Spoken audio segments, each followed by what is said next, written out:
ashe, ashe. Fungi alafia, ashe, ashe. Fungi alafia, ashe, ashe.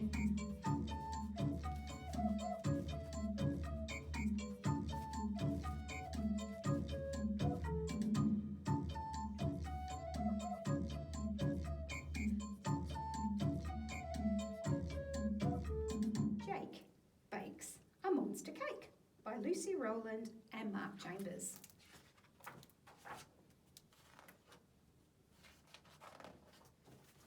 One Saturday, Jake decided to bake a cake for his friend's birthday tea. He said, "What a treat! Sam loves something sweet, and my friends can help make it with me." But you see, it was tricky. Jake's friends were so picky.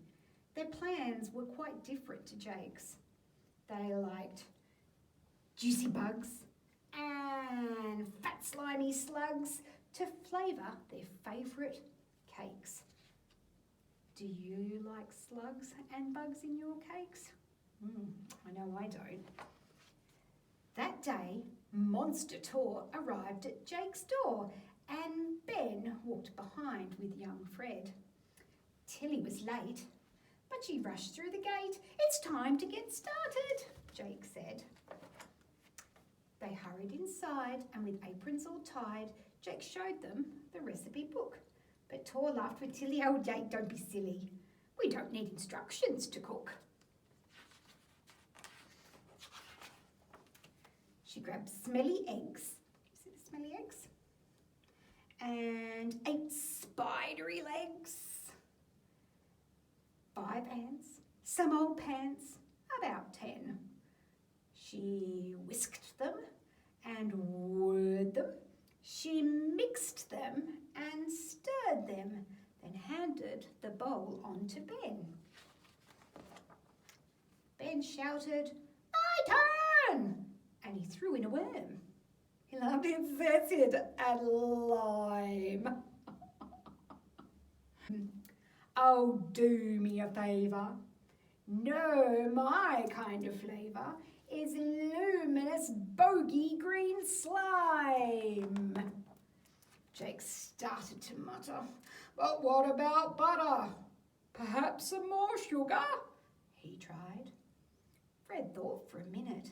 Then he threw a slug in it. "But these are so gooey," he cried. Tilly said, "Please, can I add some cheese? I promise it's really delicious. It's stinky and old and covered in mould, and the maggots are extra nutritious." But Jake said, "Enough! Now I'll have to get tough.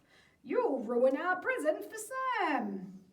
Then a splash of the paste landed right on Jake's face.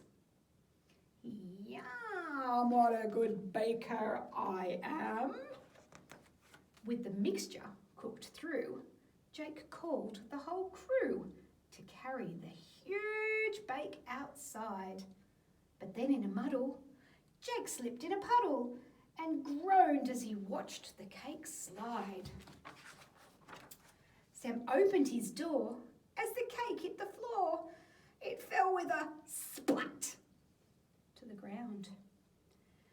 "Happy birthday," sobbed Jake, while Sam stared at the cake and nobody else made a sound. "I'm sorry," Jake cried, his eyes open wide. Sam frowned as he puffed out his chest. He turned towards Jake. "When it comes to good cake, mud pie is simply the best." The end of the story. I don't think he was at all bothered by the fact the cake had been on the ground. Lucky for Jake, hey?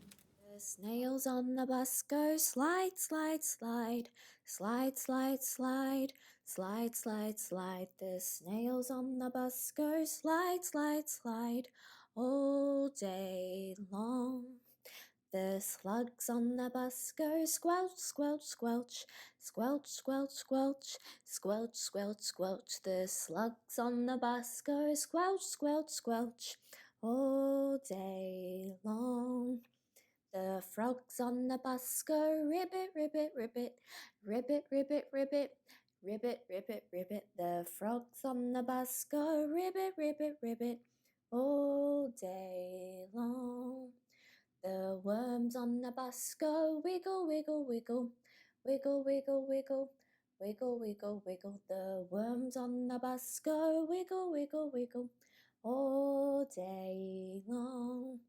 The octopus on the bus go.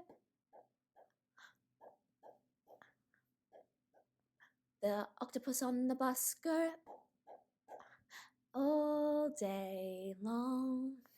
Why do people love slime jokes? They're great. Snippet, The Early Riser by Bethany Deeney Mercier. In many ways, Snippet was an ordinary snail. He drew on the sidewalk. I'm dizzy. He made leaf sculptures. Don't ruin your appetites. He played soccer. Let's get out of here. He especially adored piggyback rides. At bedtime, he would snuggle inside his shell and fall fast asleep. But while his family loved to snooze all morning, Snippet did not. At sunrise, long before his family stirred, Snippet sprang from his shell. I'm awake! Hey guys! He knocked. Papa? Shh. Mama? But no one came out to play. Rise and shine! Snippet hollered. He turned on the shower. He glided onto Papa's shell for a piggyback ride. Giddy up! Papa yawned. Mama snorted. But no one came out to play. Humph! How did I end up with a family of slugs? Wondered Snippet. Let's jump on the bed, said Grasshopper. That's sure to wake them. They bounced and bounced. There was a snore,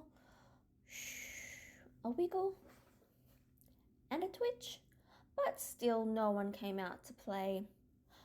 Boing! Let's wake them with music, said Cricket. Cricket chirped and Snippet belted out a tune. Not even a twitch.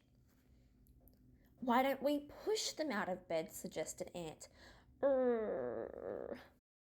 They pushed and pushed. Mama wheezed, Sister snuffled, but still no one came out to play. I could turn on my light, said Firefly, wiggling his tail. I could stink them out, offered Stinkbug. We'll have none of that, declared Caterpillar. And then he turned back to his breakfast. That's it, exclaimed Snippet as he watched Caterpillar chewing. He gathered the family's favourite leaves. Then he chomped and chomped and chomped until plunk. Breakfast in bed. Yum! One by one, the snails awoke to the sweet smell of fresh leaves. Munch, munch, munch. They feasted and feasted. Are you going to eat those stems? At last, Snippet's family was ready to play. Who wants a piggyback ride? Asked Papa. Me, me, me. Let's race to the flowers, shouted Snippet. And then we can draw, and then we'll make sculptures, and then we'll play soccer. But before long, Snippet was quiet. Until the next morning. Hey guys!